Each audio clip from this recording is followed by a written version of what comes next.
இன்னைக்கு நான் முள்ளங்கி போட்டு காரக்குழம்பு பண்ணியிருக்கேன். டேஸ்ட் ரொம்ப சூப்பராக வந்திருக்கு. அதை எப்படி செய்கிறதுங்கிறத இந்த வீடியோவில் பார்க்கலாம்.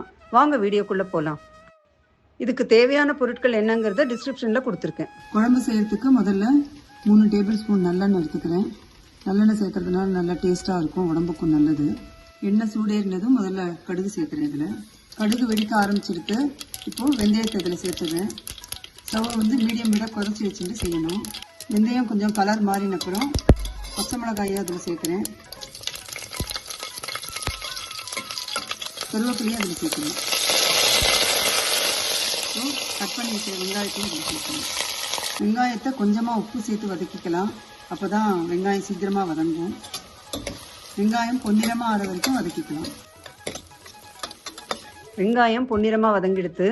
இப்போது தக்காளி அதில் சேர்த்து சாஃப்டாக ஆற வரைக்கும் வதக்கிக்கணும். தக்காளி நல்லா வதங்கிடுத்து சாஃப்டாக. இப்போது 4 டீஸ்பூன் சாம்பார் பவுடர் இதோடு சேர்த்து நல்லா கலந்து விடுவேன். இந்த மாதிரி சாம்பார் பவுடரை எண்ணெயில் வதக்கிட்டு நம்ம காரக்குழம்பு செய்யும்போது நல்லா வாசனையாக இருக்கும். சாம்பார் பவுடரை சேர்த்து ஒரு 4-5 தடவை திருப்பி விட்டப்புறம் கொஞ்சம் தண்ணி சேர்த்துக்கலாம். அதில்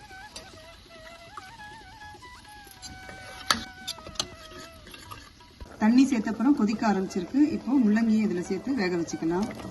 முள்ளங்கி பாதி அளவுக்கு வெந்திருக்கு. ஒரு மீடியம் சைஸ் எலுமிச்சம்பழம் அளவுக்கு புளியை எடுத்து தண்ணியில் ஊற வச்சுருந்தேன்.